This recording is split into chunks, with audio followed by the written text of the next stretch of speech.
Hello, I'm Mark Shardlow. Today we've got a film writer, TV producer, actor and lifelong Notts County fan as our special guest as the Pies leave it late to get a draw at Chesterfield.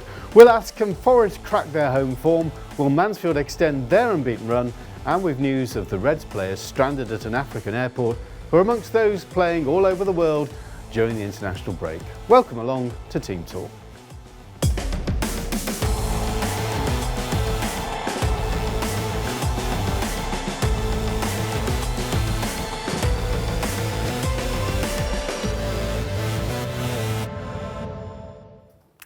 And joining me to go through it, as always, is former Notts forward and manager, now Mansfield Town youth coach. It's Charlie McParland.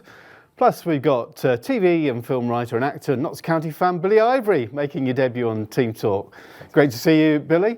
Enjoying Notts County at the moment? Yeah, very much so. I mean, it's we're well placed in the league, and hopefully we can push on from here. But I think the next few games they'll be significant and tell us a bit more about where we are.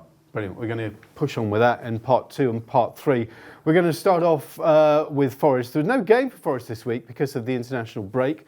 There were mixed fortunes for the squad too. Morgan Gibbs-White withdrew from the England squad while Tyrell Wanyi and Ola Aina were left stranded in a Libyan airport for 16 hours. Elsewhere though, Chris Wood got on the score sheet in both of New Zealand's wins. Charlie, I mean, that's Forest at the moment, isn't it? Players all over the world, but 16 hours in an airport, unable to use your phone. Well, it's not ideal. They must have been climbing the walls. It's not good, you know. And surely, as I say, I'm not a politician. Maybe I would have been better being a politician at times. And I don't know about that. I might have got on a bit better. But no, like it's not acceptable. Yeah. And for them to spend that time, it's ridiculous. Well, they boycotted the game, obviously, but Chris Wood, he's just scoring for fun at the moment, isn't he? Chris Wood's fantastic. I think he's done. People doubted him. I must say, I didn't. And the goals he's got has kept him in the Premier League. He's carried on. You get the service into Chris Wood, and he'll score goals. He's went away to international duty, scored another couple of goals. And it looks to me, if he's really enjoying his football when he's playing for Nottingham Forest. And see the running he puts in. I'd like to see his GPS numbers, because he's back defending, he's running up for... And actually, at times when Gibbs-White's playing number 10 here, he's running past Gibbs-White to help the defence out. Yeah. And that says a lot. What I would like to talk to you both about is the fine that the FA imposed on Forest. I mean, it's a staggering amount of money, isn't it? £750,000 for that tweet. What's your take on it as a man of Nottingham but a Notts County fan? I just think it's ridiculous. I mean, the priorities of the league management just seem bizarre to me. You know, that they'll find a club, and also, you know, the Forest have been certainly some of the issues they've had on the pitch. You know, the sendings up, certainly the slide tackle that became a sending off, which to me looked like a perfectly good tackle. You know, no wonder they're enraged, and then, you know, you tweet something passionately, and we want teams to be passionate, don't we? We want all the people involved in the game to be passionate, and it just feels like all their priorities are wrong.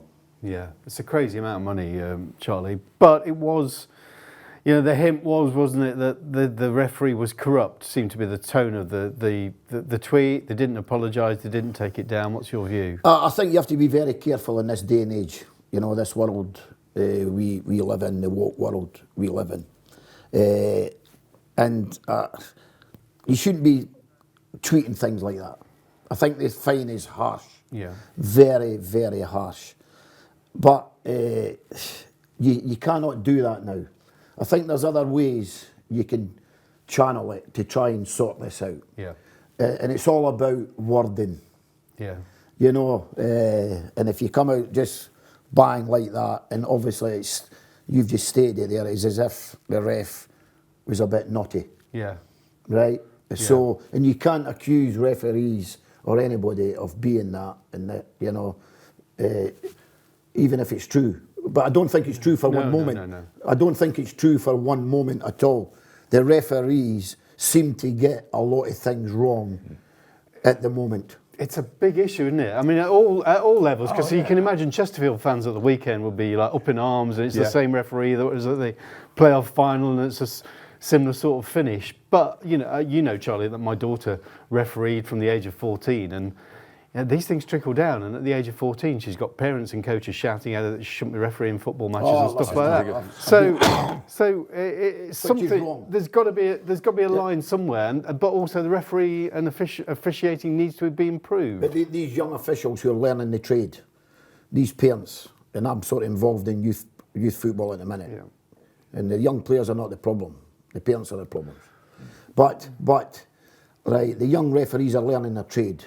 These are getting paid lots of money to be Premier League referees. And the game is that quick.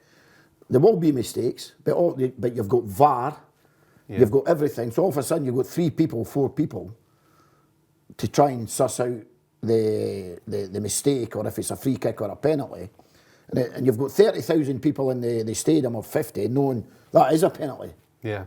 How do you feel about this thing? Well, I mean, I sort of, the guy that sits behind me at Notts regularly, every referee we seem to get is, taking a bribe, bent, and I go, look, they're just not very good a lot of the time, and I think that is problematic, and I think that they need supporting. But I also think that one of the issues I have, and I don't know what Charlie thinks about this, is that the level of the kind thing is to say kidology in terms of the players looking to win free kicks and create doubt in the referee's mind, and I hate to see that, and there's a lot of that goes on. Let's have a look at the table and bring it back to this weekend. Forest, excuse you, Bill. Forest playing on Monday night against Crystal Palace. Decent start to the season. It would be so much better had Forest got more points from their home games.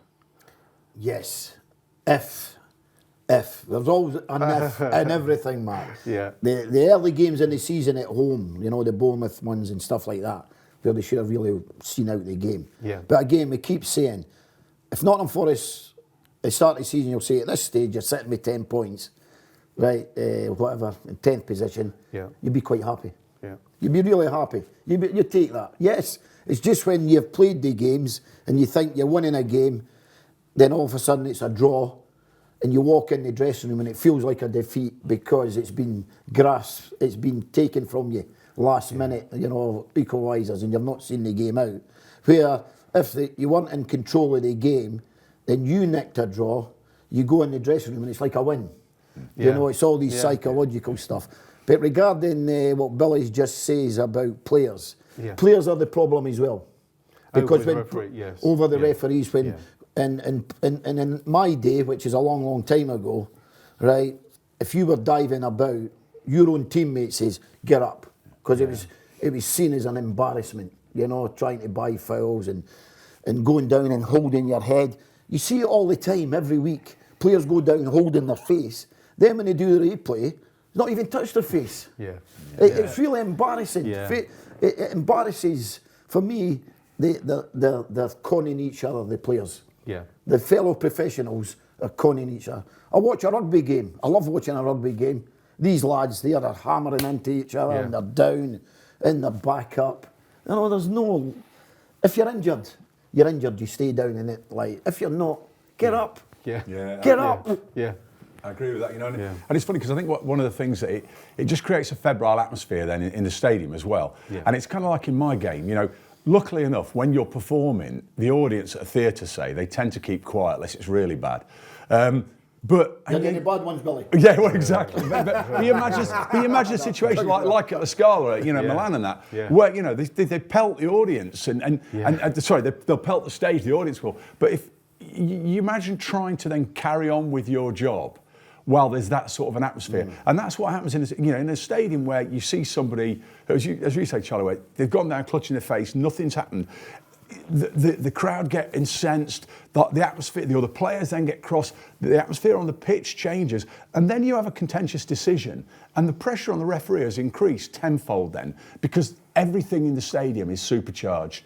And I just think sometimes the whole, yes, there need to be, we need more professionalism in the officials and also, as I say, in the management, the way the Premier League behave and the fines they give out. Like, but also, you kind of go, well, it's got to start on the pitch as well, so that it's just grounded more. Yeah. But now, like all these Premier League players and all the top players and Championship players and League One and League Two players, it doesn't happen as much down in League One and League Two. No. It's what it does in the Premier League. Yeah. But you've got all these kiddies watching the big stars. Yeah. And that's where it starts. So when they're playing on a Sunday team and they're grassroots, they're falling up, they just do what they do. Yeah. And even in academies, coming up, you got the players diving over, falling over, and all that stuff. You hear them screaming, and listen, don't get me wrong, if you get a good whack, maybe got a right to scream. Yeah. But it's just a knock-on effect. Yeah. And they grow up with it, and they think it's the norm. Let's just bring it back to the game. Crystal Palace on Monday, then it's Leicester away on the Friday. You can see the fixtures that are coming up. This is a real opportunity for Forest, I think, to cement themselves. It's going to be a fascinating month, I think, for Forest. What do you think? Yeah, but again, the manager will take every game, the old cliche, game at a time, which I would. Yeah, you managers. Yeah. A game at a time. Let's deal with Crystal Palace. I think, again, they're having a bad time, but they've got lots of good players. They've got that Eze. He can change a game in a minute, that lad. So you'd say, at the minute, Forest are favourites, but you never know in the Premier League. So we take care of that game. Then the next game, I think it's a massive game. It's a local derby. It's against the old manager. Yeah. And you have to go and put him and his team to the sword. We're going to save that one for next week, obviously, because it's next Friday. But really looking forward to Forest v Leicester on a Friday night. That's it for Forest, but coming up we'll be chatting to Billy about his love of football and Notts County. Plus we'll be looking back at Notts County and Mansfield so far this season. All that on the way after this break.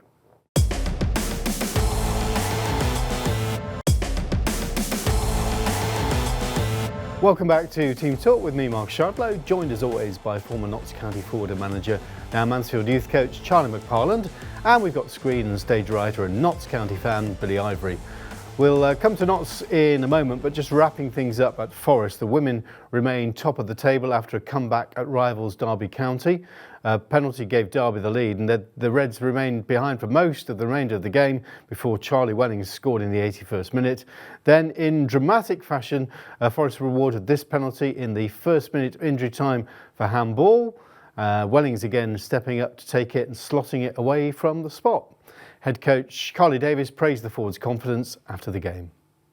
Yeah, like we have 3 penalty takers in a specific order, and then it's up to them, if they're feeling it or not. And obviously when the pressure's on, like it was in the manner that it was, and it was an extremely hostile environment towards the end. The crowd were playing a big part in the game as well, and to step up with the confidence that she did, she went straight over, picked the ball up, put it down, and I think I knew then that you could see the confidence in her, and she took it really, really well. So I'm really pleased for her, and yeah, really good moment for the team.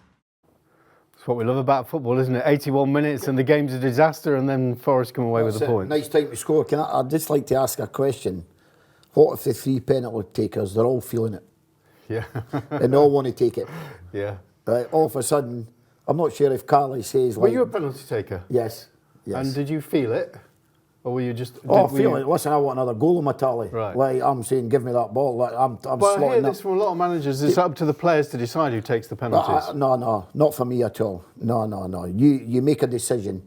And I'm not sure if Carly says there she's got them in order, this one. If she's the top one, she's the second one. Yeah. But for me, right, you go, you're the penalty taker.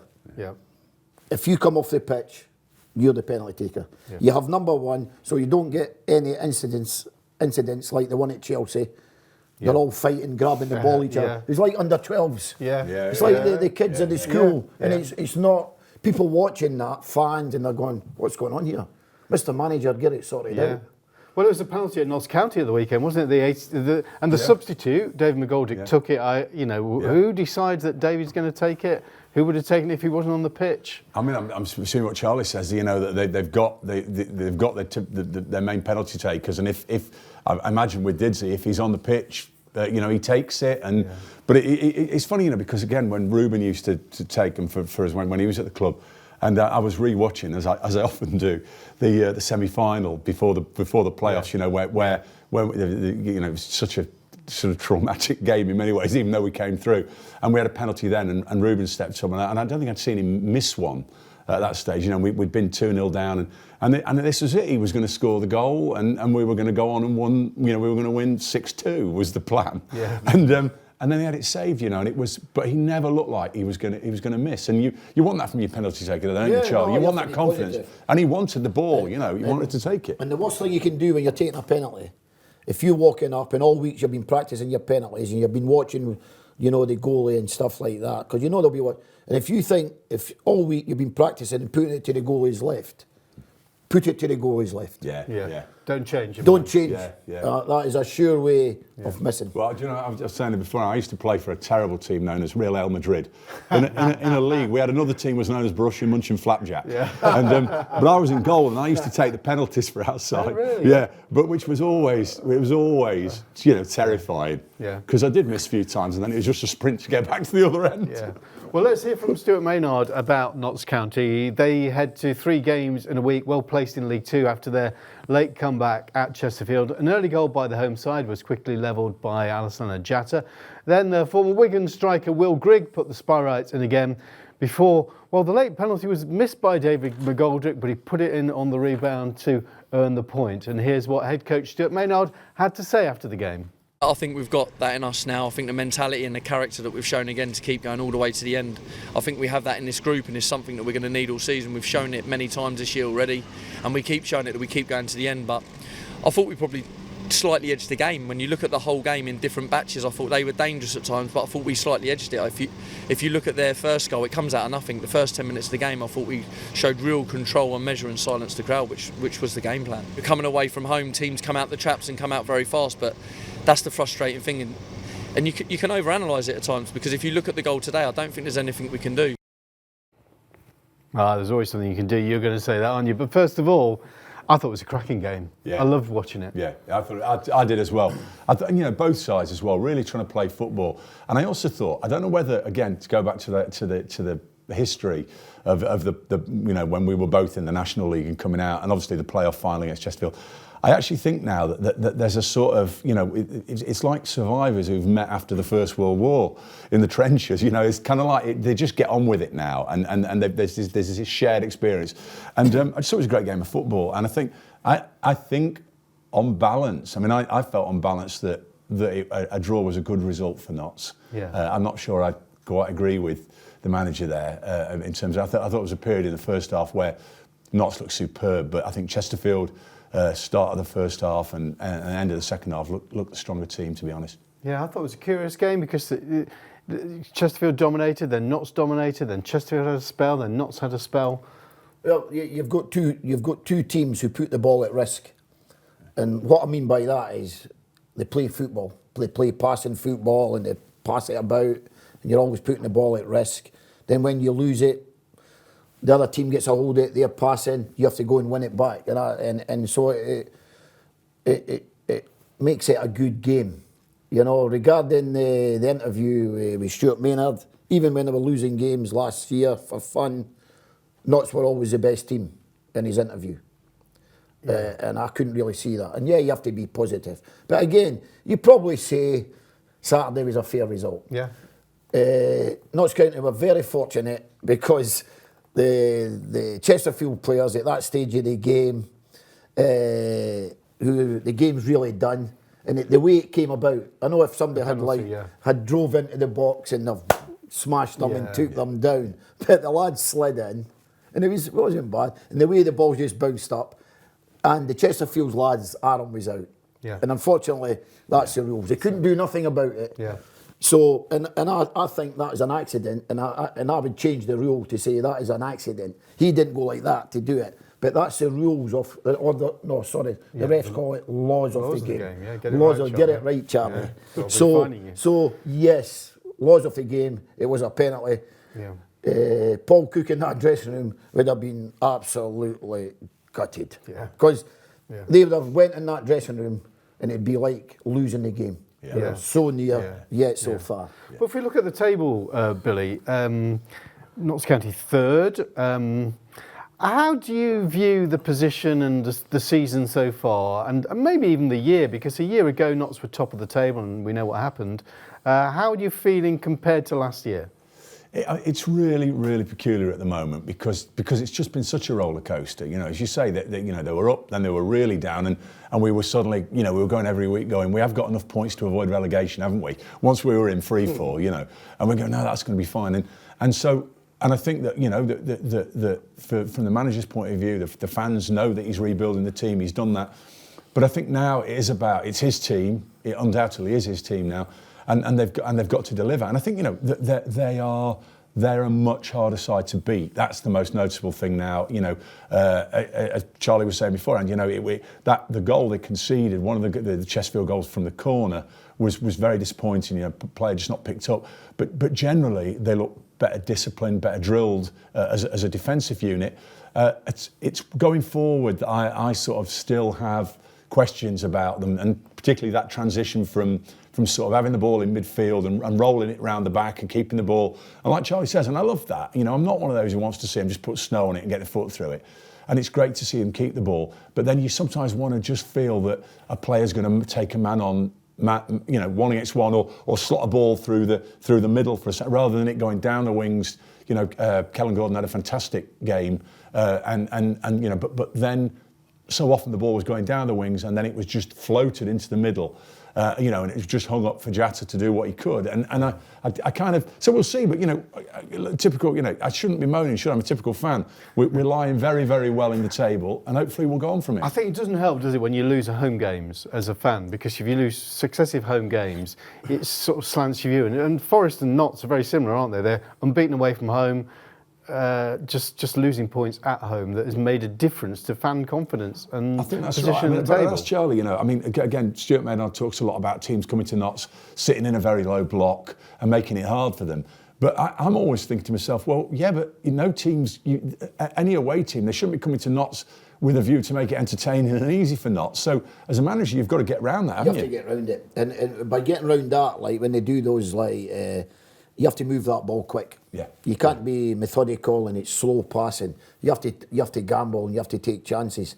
And the best way to do that, and I'm a believer, I love centre forwards, where you're sticking the ball into them, they're holding it up, and you've got people running off them. Running off. Yep.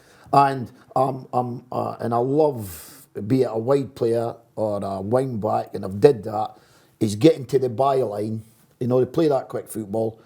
And they're getting to the byline and they're passing it low along the 6-yard box, or I call it the second 6-yard box, or it's a cutback. Yeah. And you get those situations by getting overlaps, Yeah. and really getting positive with your wing back, and you might get a midfielder round your wing back, then you're playing balls in for there. And Notts County have got the players to do that. Just quickly before the break, Billy, games this week: Wimbledon, Barrow, Harrogate, a little run of games against teams in the top half. It feels like it could be a defining time. I think you're right. I think you're right, Mark. I think that particularly Wimbledon will be interesting, because I went down there last season, and you know, and they're a team over the years as well. I mean, because I obviously think right back to the Wimbledon that was Wimbledon.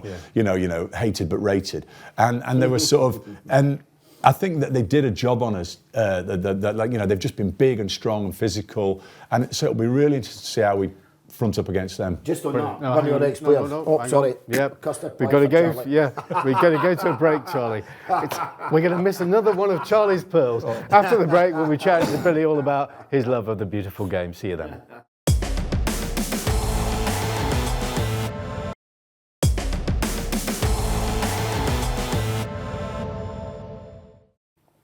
Welcome back to Team Talk with me, Mark Shardlow, alongside Charlie McParland.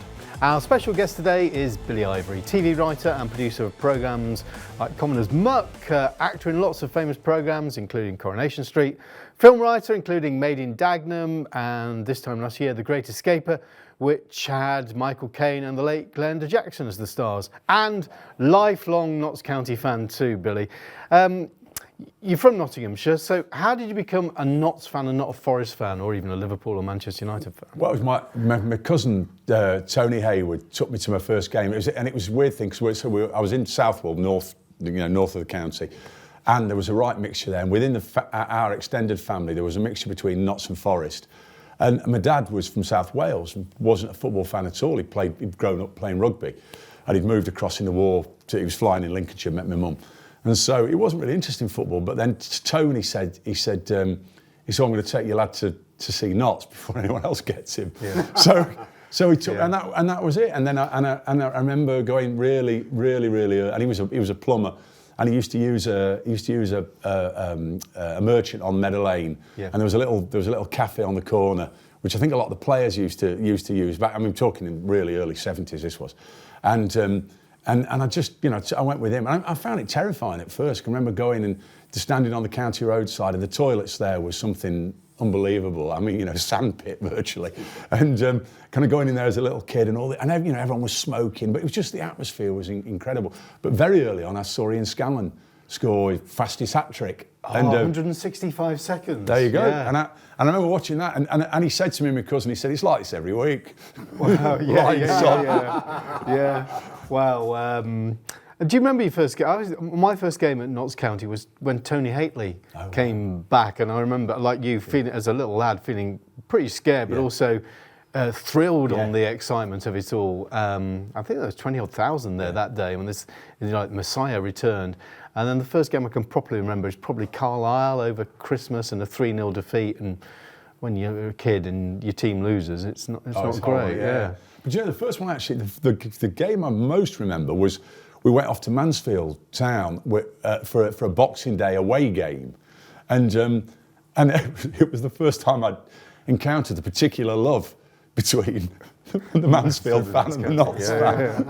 And I remember standing there. But it was great because, again, I was really small and you got shoved to the front and everyone would make room for you. So all the kids were down the front and it was just the atmosphere. I loved it. I absolutely loved it. And I've always, it's lovely being on with Charlie. And over the years, to me, and everyone, I'll say, their team, I've got no animosity towards towards Forest at all. I like to see them do well. But for me, County are the Nottingham team, and they always will be. And the fan humour particularly. I mean, the things I've heard on the terraces that I've just copied down when I got home. Yeah. Just lines that are priceless. You couldn't make them up.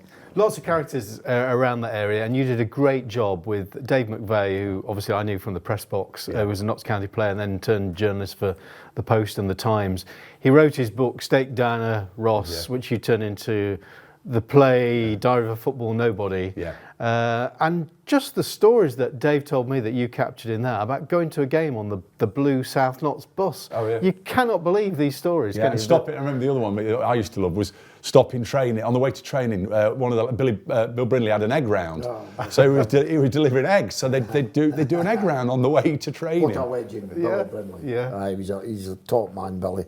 Good player and lovely man. Great fun. Great fun. Yeah. Really.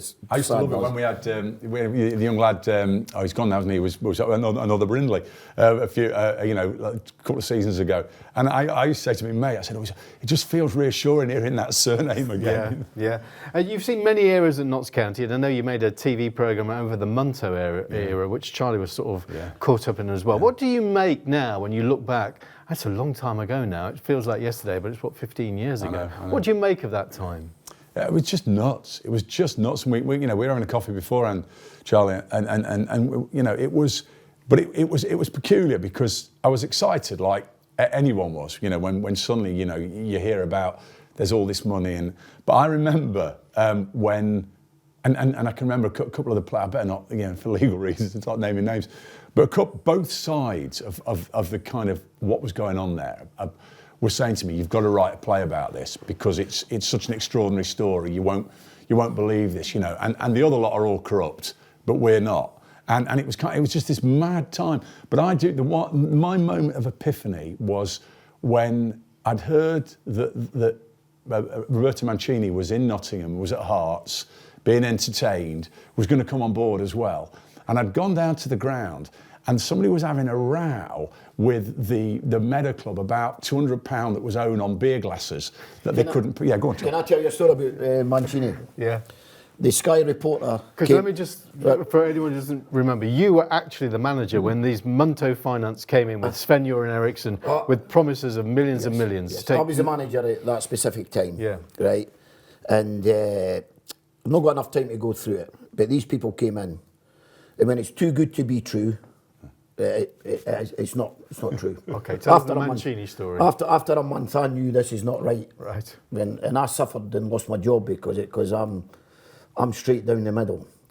So, but what happened is Sky Sports reporter, I don't know if I can name him for legal reasons, lives in roundabout Nottingham, came to me and says, Charlie, a source has told me that Roberto Mancini is coming to take your job next week.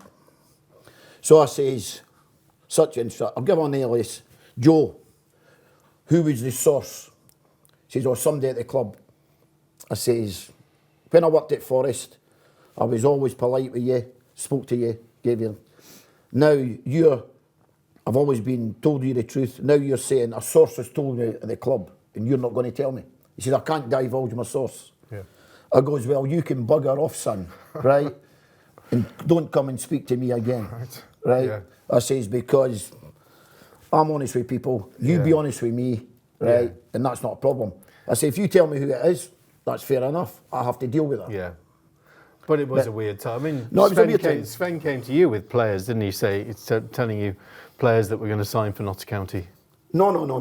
Did he give you some international names, saying he's got a player for you? Oh yes, he did. No, I forgot about that one. Yes. Oh dear.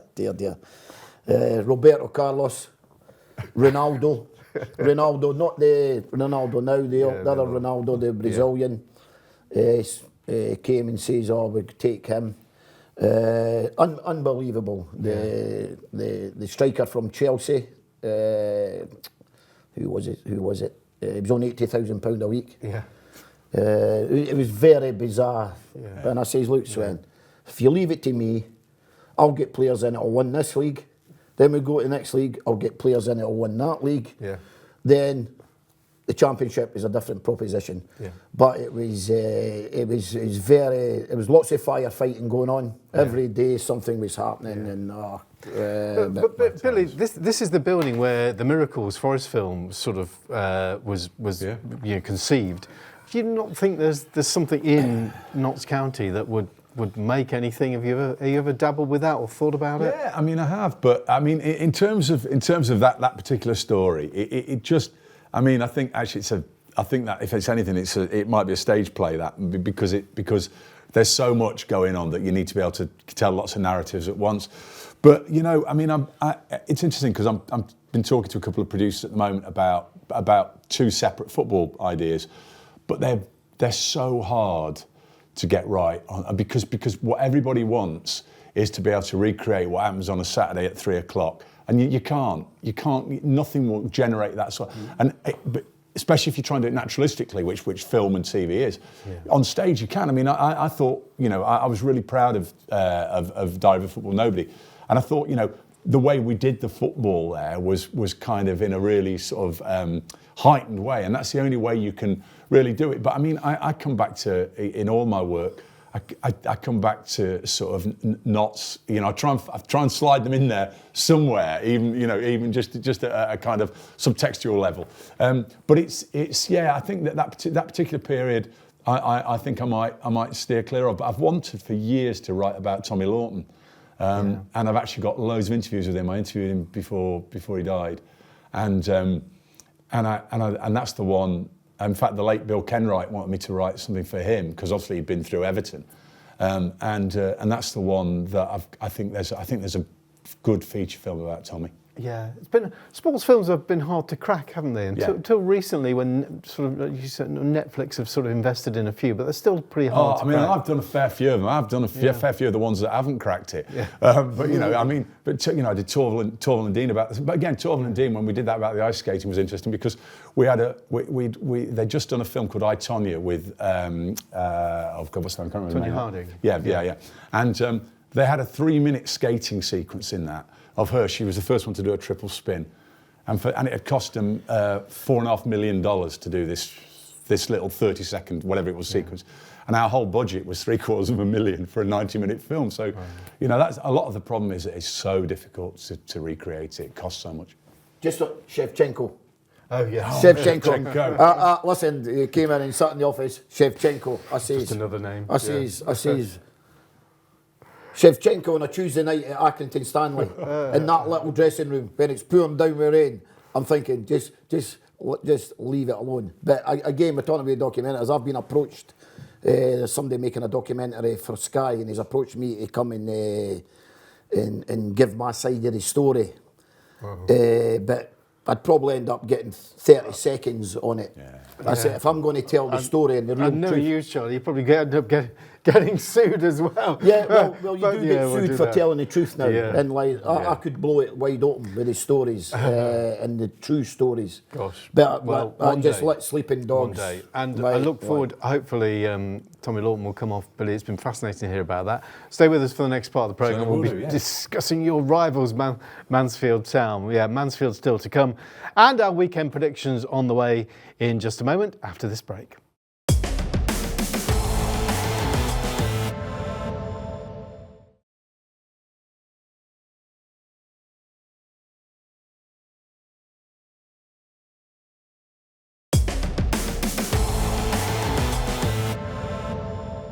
Welcome back to Team Talk with Charlie McParland, Billy Ivory and myself, Mark Shardlow. Now, if Mansfield maintain their winning streak over the next 10 days, it really will have been an incredible start to life in League One. The game with Exeter at the weekend was postponed, with the Stags having 4 players on international duty. But now it's 3 games in 10 days, starting at home to Stevenage. Manager Nigel Clough has been saying that he's not getting carried away with their recent form, and has also been touching on the 4 returning players from the international break. It's great to get them on the board, because I still think we'll need them later on in the season, because every team, whichever league and wherever they are, the vast majority of teams go through a tough spell where you could easily, we've just won 4 or 5 on the spin, that could be reversed and you could lose 4 or 5 or get a draw or something like that. That's why it's good to get the points on the board early. Yeah, we'll just see how they feel on Friday morning and then on Saturday. Whether they'll be available to start or not is unlikely. But even if they're fit enough for the bench, it's a long old haul. I think to go there and back within 10 days and play a game or 2 as well. It's a big ask for them. It's been a great start to life in League One, hasn't it? Oh, it's been fantastic. They've had injuries too that they've been coping with. Yeah, they've had a few injuries and they're steadily coming back. But listen, if you had sat down at the start of the season and Nigel and they thought, we're going to have all these points on the board by now, you'd think, I'll take that all day, right? Again, we keep saying that, but Nigel's old in the tooth, he's wise, and he says it there. There'll come a time where they have a little bad run. Every team has it throughout the season, and then points in the bag really help that. A good start helps that. And again, lots of tough games. Every week they say it is a tough game. You've stepped up a level. Yeah. And even when they've played the teams who are near at the bottom at the minute, the quotes from Nigel have been, if these are the bottom teams, what are the top teams going to be like? Yeah. And he's totally spot on with that. Yeah. But again, it's really nice. I think, again, we spoke about it last week, Will Evans, Lee Gregory, and he's playing with 2 strikers, and they're a real handful. They're a real handful, and they're scoring goals. Yeah. And what they've got, they're actually, they call it modern day football now, but where I don't think strikers don't want to run about too much. Lee Gregory and Will Evans, they actually run about. Yeah. They run about and they hold the ball up and they get between the goals, between them sticks, and they stick the ball in the back of the net. Yeah. So, well, let's have a look at the table, Charlie, because I think you absolutely have taken this 3rd 2 points behind big spenders Birmingham City, level points with Hollywood Wrexham. Phenomenal, 5 wins in a row. It's just everything's going right for Mansfield at the moment. And they've had to battle hard for them. Yeah. You know, they've weathered the storm at times, they've been resilient. Yeah. And they've scored good goals. You know, I watched the Crawley game down there. It was a really tough game for them. And Crawley were a really good team. Yeah. They zipped the ball about. But Mansfield was solid, got their goals. And, you know, they had to chase the ball a bit.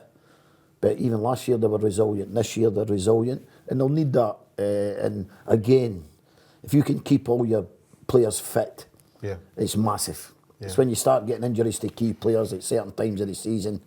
And if you've got probably three or four of your best players out injured, you're always going to have a little bit of struggle. Yeah. But you've got Alfie Kilgore coming back. You've got Fraser, the left full-back's coming back, or wing-back, he's coming back. You know, Rhys Oates is on the training pitch. So they've got a few big Aiden, Flint, he'll be on his way. So if we can get them all back and everybody's fit, he's got good players to come in. Yeah. What I like about the sort of modern day football, when we're talking about modern day football. No, about filmmaking, is that this week there was a lovely film that Mansfield Town put out. It was about 20 minutes, and Mansfield Town made it because I think filmmaking is more democratised because you can do it on your mobile phone these days. With Alfie Kilgore and Will Evans, just walking the dogs, going to a coffee shop, ordering coffee. And I think as a fan, those little insights just bring you closer to the club. No, I think they do, and I think they're very clever and they're very slick.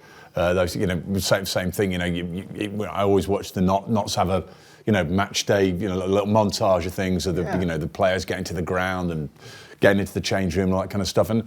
But it just builds that bond between. But it does also mean you are entering more and more into the business of entertainment. Yep. So you have to then also deliver on the pitch, don't you? Yep. But then again, like Mansfield, I get hats off to them because I remember when they came and they did a real job on us at Meadow Lane, there've been 2 or 3 teams recently that have come.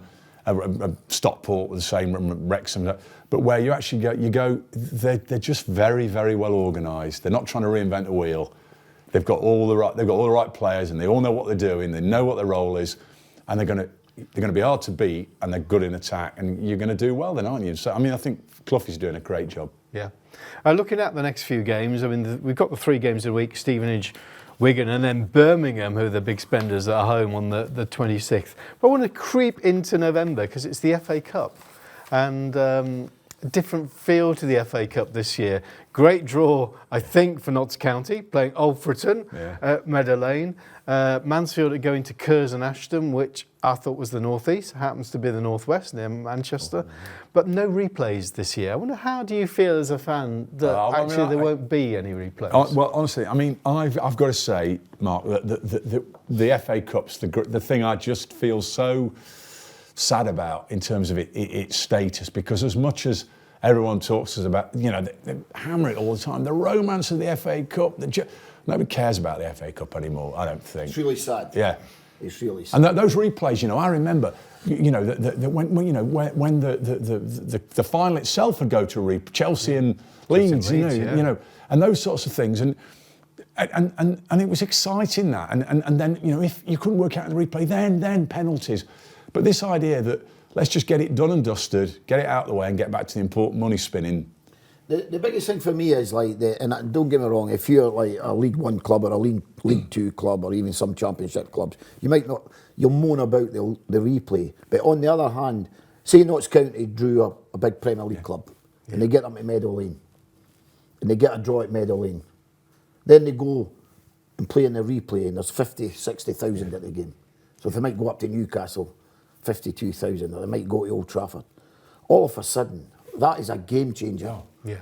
That is a game changer for these football clubs. Well, Nigel proved that at Burton Albion with Manchester United. For 2 or 3 years. Then on the other hand, and it's no disrespect to Mansfield are playing Stevenage. So just say, they get the draw, they play Stevenage, they draw in the FA Cup, they have to go to Stevenage. It's not a real money spinner. If you've got all your players fit, yeah. But again, the money spinner, for me, they're not going to win the FA Cup. But what they're looking for is to go as far as they can, right, and try and get these big boys, and it gets you a couple of £1 million. Yeah. And it's about time Notts had a decent cup run, isn't it? Oh God, yeah. It really is. Seriously. Yeah, and you know, and I don't know what we've the recent seasons we've just managed to kind of crash and burn. So is it? And I can remember, you know, trips against Spurs, you know, in way back. I can't remember when that would have been, but in the 80s, wasn't it? 91 maybe. Was it 90? Yeah, would have been. We played against Spurs in the FA Cup, and we drew 1-1 at Meadow Lane. That was it. Yeah. I scored. Yeah, that's right. Yeah. I think Graham Miller kicked me on the head as I'd put the ball in the net. Then it was 1-1, and right. Peter Shreves was the manager of Tottenham, and he was on the brink of losing his job. And they had Huddle in the team, they had Waddle in the team, we had Fairclough, young Fairclough, young Yates, young Darren Davis. We had a right young team. Yeah. Hunty, corner goes in, Hunty powers it in the back of the net. Great header. 2-1, we should have went through. Yeah. Right? That's right. Referee chalked the goal off. Nothing about it. We went down to Spurs, replay. Obviously, the club made a few bob. I think we lost the game 3-0. That's right. So there's a bit of that. That was in But it's that whole 1985 or 87, round about that time. But the romance of that, and that is, you know, but also it just means that the competition itself does matter rather than it being something that you just, I don't know. I try so hard not to become a cynical old so-and-so. You do with old age. Yeah. I can assure you. Yeah. But sometimes, you know, Mark, but sometimes, you know, that thing about, I think that sometimes that, you know, that youth is the last sacred cow in a way. Yeah. Because sometimes you kind of go, maybe it was better. So, and I think just when what you see is so clearly is a sort of, you know, because of course there's going to be a European Super League. Of course there is. Yeah. And all these things are going to happen. Because what I find interesting, I've got lots of younger friends, my nephew, he goes, I love football. And he goes, my first team's this, my second team's that. I go, what? Yeah. Your second team? No, it's ridiculous. Anyway, let's not go on to that. Great. Right, time now for our predictions, and we're going to kick off with Forest on Monday night under the lights, City Ground, Crystal Palace. I'm going to go 2-1 Forest. Yep, breaking the run. You know, I was going to same thing, 2-1 Forest. You can do that. We'll let you do that. Mansfield Town, they're playing at home to Stevenage, Saturday, 3 o'clock. 2-1. To Mansfield? Yep, 2-1 to Mansfield. 6 in a row. 3-0. To Mansfield, 6 in a row. Actually, we'll quickly go Wigan on Tuesday away for the Stags. I take a draw up there. Yeah. I'll go a draw away from them. I think they'll lose. Yeah, so that'll be 6 in a row, and then Wigan, Notts County, Wimbledon this weekend. Billy, let's start with you this I'm time. going to win 2-1. Very good. At last, 2 defeats of the last 2 games. I'm going to go for a 3-1 win. For Notts County? For Notts County, yeah, yeah, they need that. And then, who's going to Barrow on Tuesday night? Barrow on a Tuesday night. I must admit, I have never been to Barrow in my life. Right. I know where it is. It's up that it's a northwest, long going way. towards All Carlisle. you need to know is a It's long nearly way. in Scotland. They're probably better playing in the Scotland League. All right. Well, all we'll say is it's a long way, and you probably have to take a draw. You mark my words, Yeah. they'll win 1-0. Brilliant. 73rd minute. A draw away from home in any league's a good result. Yeah. Brilliant. Thank you, Billy. I've really enjoyed having you in the show for your debut. Really interesting to hear about all your stories. Charlie, as ever, great to have you with you. Thank you for watching too, and we'll see you again next week when we'll chat more Forest, Notts County and Mansfield Town on Team Talk. Bye-bye.